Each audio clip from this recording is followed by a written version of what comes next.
سب سے پہلے یہ میرے سامنے تاریخ تبری ہے، تاریخ الامم والملوک، یہ تاریخ تبری کتاب ہے، اس کی ویسے 12 جلدیں ہیں لیکن یہ ایک ہی جلد میں ہے۔ اس کے اوپر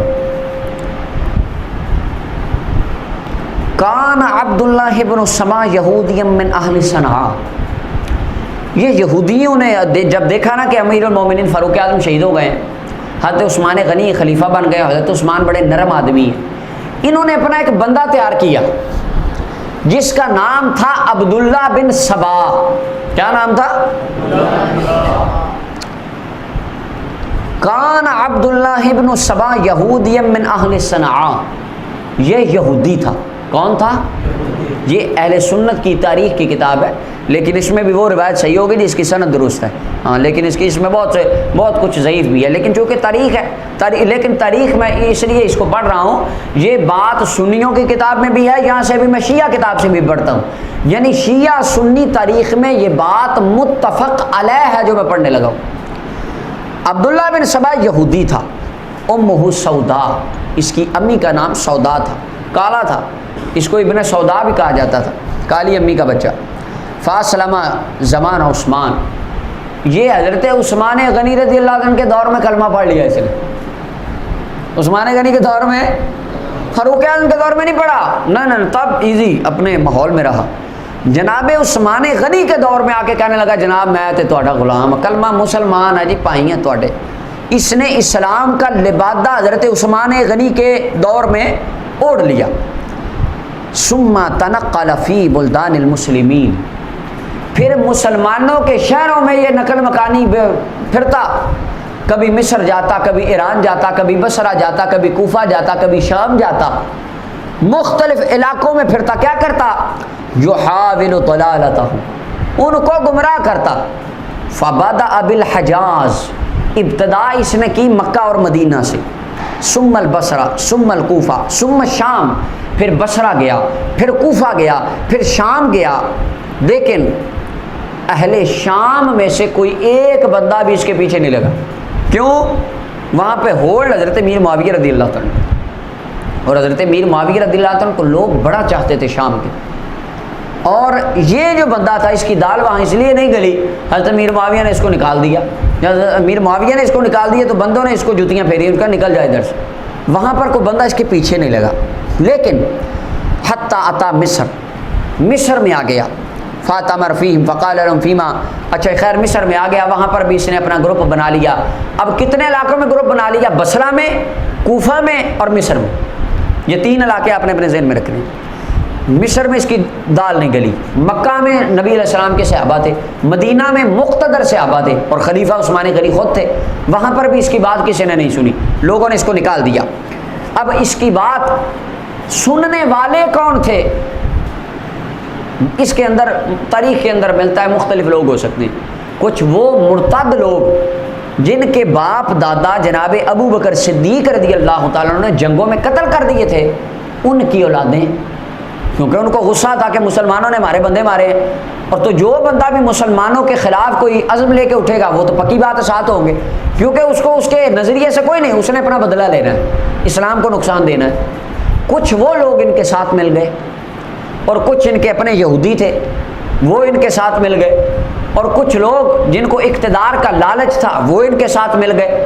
خیر اس نے اپنی تھوڑی سی کمیونٹی اکٹھی کر لی، اس نے اپنا کو تھوڑا سا نیٹ ورک قائم کر لیا، کچھ بندے جوڑ لیے عبداللہ بن سبا نے۔ اچھا جی، اب یہ کہتا کیا تھا؟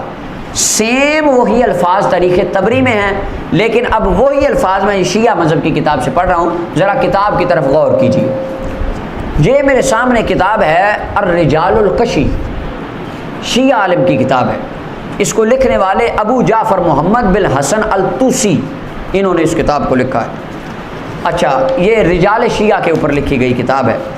اس کے اندر یہ لکھتے ہیں، اس کا صفحہ نمبر 188 ہے، عبداللہ بن سبا کی یہ پوری شخصیت کو انہوں نے ڈسکس کیا ہے اس کے اندر، یہ عبداللہ بن سبا ہے۔ نیچے حاشیے کے اندر جو ہے نا وہ اہل سنت کی کتابوں کے حوالے ہیں، اوپر متن شیعہ کا ہے۔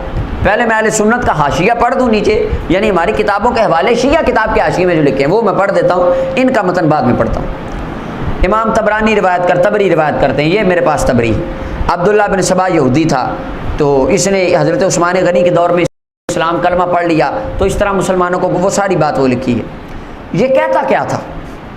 یہ کہتا تھا یار بڑا تعجب ہے اس بندے پر، ممن یزعم ان عیسیٰ یرجع، مجھے کہتا یار تعجب ہوتا ہے اس بندے پہ جو کہتا ہے کہ عیسیٰ علیہ السلام تو واپس آئیں گے پر نبی کریم صلی اللہ علیہ وسلم واپس نہیں آئیں گے۔ بتاؤ عیسیٰ علیہ السلام کی شان زیادہ ہے ہمارے نبی پاک کی؟ لوگوں نے کہنا ہمارے نبی پاک کی، تو اس نے کہنا عیسیٰ علیہ السلام واپس آئیں گے تو کیا ہمارے نبی پاک نہیں آئیں گے؟ لوگوں نے کہنا ہاں بات تو تیری صحیح ہے، کہ وہ کیسے آئیں گے؟ کہاں قرب قیامت امام مہدی کی شکل میں نبی پاک آئیں گے۔ پہلا عقیدہ رافضیوں والا کس نے گھڑا؟ ایک یہودی نے، یہ یہودی نے گھڑا۔ اچھا ایک تو یہ بات، اور پھر کہنے لگا ان الذی فرض علیک القرآن لرادک الی معاد، اس نے یہ آیت بھی پڑھ کے سنانی۔ اس کے بعد اس نے کہا کہ بے شک انہ کان الف نبی ولکل نبی وصی، اس نے کہا بھائی لوگوں 1,00,000 سے زیادہ اللہ کا نبی ہے اور ہر نبی کا کوئی نہ کوئی وصی ہوتا ہے، جیسے جناب موسیٰ علیہ السلام، ہارون علیہ السلام کے نائبین خلفاء اور ان کے وصی تھے، ہر نبی کا کوئی نہ کوئی وصی ہوتا ہے، بتاؤ ہمارے آقا کریم صلی اللہ علیہ وسلم کا وصی کون ہے؟ تو لوگوں نے کہنا کہ یار ہاں بات تو تیری ٹھیک ہے، کون ہے؟ تو اس نے کہنا کان علی وصی محمد صلی اللہ علیہ وسلم، جناب مولا علی نبی پاک کے وصی ہیں، جیسا کہ رافضیوں کا عقیدہ ہے، یہ کہتے ہیں اذان میں بھی پڑھتے ہیں علی وصی رسول اللہ خلیفۃ بلا فصل۔ سب سے پہلے امت محمدیہ میں اس عقیدے کو گھڑنے والا کون تھا؟ ذرا بلند آواز سے کہہ دو کون تھا؟ یہ سنیوں کی کتابیں بھی کہہ رہی ہیں، شیعہ کی کتاب بھی کہہ رہی ہیں، یہ یہودی تھا، اس نے یہ بات گھڑ لی، اس نے کہا علی نبی پاک کے وصی ہیں، و محمد خاتم الانبیاء، نبی صلی اللہ علیہ وسلم آخری نبی ہیں، و علی خاتم الاوصیاء، اور جناب مولا علی یہ اوصیاء کے خاتم آخری وصی ہیں۔ اچھا لوگوں نے اس کی بات کو کہنا ہاں بات تو تیری ٹھیک ہے، کہنا کن لوگوں نے؟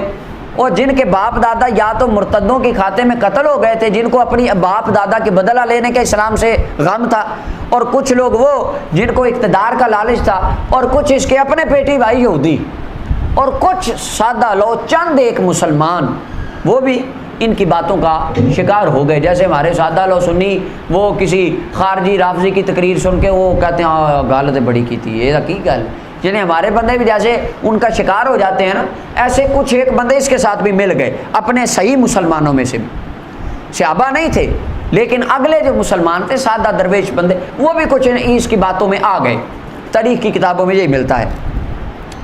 اچھا خیر، پھر اس نے اگلی بات کی، اس نے کہنا ومن اظلم ممن لم یجز وصیت رسول اللہ صلی اللہ علیہ وسلم، اس نے کہنا ہو اس بندے سے بڑا ظالم کون ہے جس نے نبی پاک کی وصیت کو جاری ہونے ہی نہیں دیا۔ وصیت کا مطلب ہوتا ہے نبی پاک کے اللہ کا نبی جاتا ہوا کسی کو وصیت کر جائے بھائی میرا نائب تو ہے، میرا خلیفہ تو ہے، سارے کام تو نے کرنے، تو اس نے کہنا وصی تو مولا علی ہیں، تو خلیفہ ابو بکر صدیق بن گئے، عمر فاروق بن گئے، تو ان سے بڑا نعوذ باللہ ظالم کون ہے؟ اور پھر اس نے کہنا کہ اب ان عثمان اخذھا بغیر حق، حضرت عثمان نے بھی تو حق بغیر حق کی خلافت لی ہے، وہ بھی خلیفہ چین کے بن گئے ہیں، حق تو مولا علی کا ہے۔ تو جناب ابو بکر عمر عثمان تینوں غاصب ہیں۔ سب سے پہلے نبی صلی اللہ علیہ وسلم کی امت میں خلفائے ثلاثہ کو غاصب کہنے والا ایک کافر یہودی عبداللہ بن سبا نامی بندہ تھا، یہ سنیوں کی کتابوں میں بھی ہے اور دونوں کتابیں میرے سامنے موجود۔ سب سے پہلے یہ عقیدہ امت محمدیہ میں شیعہ نے اور رافضی نے، یہ پہلا رافضی تھا، اور وہ میں پڑھتا ہوں آگے شیعہ کی کتاب کا حوالہ کہ رافضی یہاں سے چلے، یعنی عقائد جناب ابو بکر عمر کو برا کہنا اور ان کو غاصب کہنا، ظالم کہنا، اور جناب مولا علی کو نبی پاک کا وصی کہنا، سب سے پہلے یہ یہودی نے گڑھا، یہ عبداللہ بن سبا نے۔ اور لسان المیزان میں امام ابن حجر اسقلانی لکھتے ہیں، یہ میں شیعہ سے حاشیہ پڑھ رہا ہوں اس کا، الرجال الکشی کا حاشیے کے اندر یہ شادی لکھی، اس کے اندر کہتے ہیں عبداللہ بن سبا یہ زندیق تھا اور گمراہ تھا اور گمراہ کرنے والا تھا، اور امام ابن حجر کہتے ہیں مجھے گمان ہے کہ ان علی حرقہ بالنار، مولا علی نے اس کو آگ میں جلا دیا تھا۔ اور اگلا عقیدہ سنیں، سارے عقیدے ملتے ہیں، ابھی کہتے ہیں نہیں جی ساڈا اتنا کوئی تعلق، اگلا عقیدہ قال الجوزجانی زعم ان القرآن جزء من 9 اجزاء وعلمہ عند علی وعلمہ عند علی، اس کا عقیدہ یہ بھی تھا کہ قرآن کے 9 جز ہیں۔ کتنے؟ ہمارے نزدیک قرآن کریم کے 7 منزلیں ہیں، یہ کہتا تھا نہیں 9 ہیں، اور ان باقی کا علم مولا علی کے پاس ہے، جیسا کہ رافضیوں کی کتابوں میں عقیدہ لکھا ہے۔ وہ کہتے ہیں جو اصل قرآن ہے نا وہ مولا علی کو آتا تھا، اور وہ ہمارے امام صاحب کو غار میں لے کے چلے گئے ہیں، وہ قیامت والے دن قیامت سے پہلے لے کے آئیں گے۔ یہ جو سنی تم قرآن پڑھتے ہو یہ اصل نہیں ہے۔ اصول کافی یا دیگر کتابوں میں یہ باتیں لکھی ہیں، اگرچہ آج کا کوئی رافضی مانتے نہیں ہیں اس بات کو، لیکن لکھی ہیں ان کی کتابوں میں، وہ پھر کبھی گفتگو کریں گے۔ اچھا، تو مولا علی نے اس کو اپنے وطن سے نکال دیا، اور علامہ ابن عساکر نے بھی اس کا ذکر کیا، اور حضرت جناب مولا علی رضی اللہ تعالیٰ عنہ سے پوچھا گیا کہ جناب وہ ایک عبداللہ بن سبا ہے، وہ اس طرح کی باتیں کرتا ہے۔ آپ نے فرمایا وہ اللہ اور اللہ کے رسول پر بڑا جھوٹ باندھتا ہے۔ اور ایک روایت کے اندر آتا ہے کہ جناب مولا علی رضی اللہ تعالیٰ نے فرمایا عبداللہ بن سبا کے لیے ممبر پر، فرمایا لوگو نبی صلی اللہ علیہ وسلم نے فرمایا تھا میرے بعد 30 کذاب ہوں گے جھوٹے۔ مولا علی فرماتے تھے ان میں سے ایک یہ عبداللہ بن سبا بھی ہے۔ مولا علی نے اس کو کیا فرمایا؟ کذاب۔ کیا فرمایا؟ فرمایا کذاب ہے۔ اچھا، اب یہ تھا حاشیہ اس کے اندر، جس کے اندر اہل سنت کی کتابوں کے والے تھے۔ اب یہ وہی رجال کشی ہے، اس کا صفحہ نمبر 190 ہے۔ اب اس کے اندر حدیث نمبر 170 ہے، روایت نمبر ابو جعفر حضرت امام باقر علیہ السلام روایت کرتے ہیں۔ آپ فرماتے تھے ان عبداللہ ابن سبا کان یدعی النبوہ، فرمایا عبداللہ بن سبا نبوت کا داعی تھا، نبوت کا دعویٰ کرتا تھا، اور گمان کرتا تھا ان امیر المؤمنین علیہ السلام هو اللہ، یہ کہتا تھا کہ مولا علی نعوذ باللہ اللہ ہیں اور میں نبی ہوں۔ یہ اس کا عقیدہ تھا۔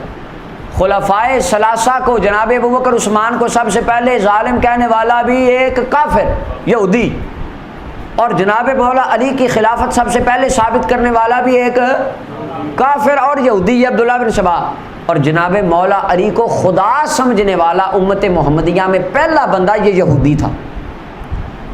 اچھا، یہ جب حضرت جناب امیر المومنین رضی اللہ تعالیٰ عنہ آپ کو یہ بات پہنچی تو آپ نے اس کو بلایا، اور بلا کر فرمایا تیرا دماغ خراب ہو گیا، تو کس طرح کی باتیں کرتا ہے؟ میں تو اللہ کا بندہ ہوں اور رب کی عبادت کرنے والا ہوں، تو نعوذ باللہ مجھے خدا سمجھتا ہے اور کہتا ہے تو اس طرح کی بکواسیات کرتا ہے۔ یہ کہنے لگا نہیں میرا ایمان ہے۔ تو مولا علی پاک رضی اللہ عنہ فرمایا اس کو آگ میں جلا دو۔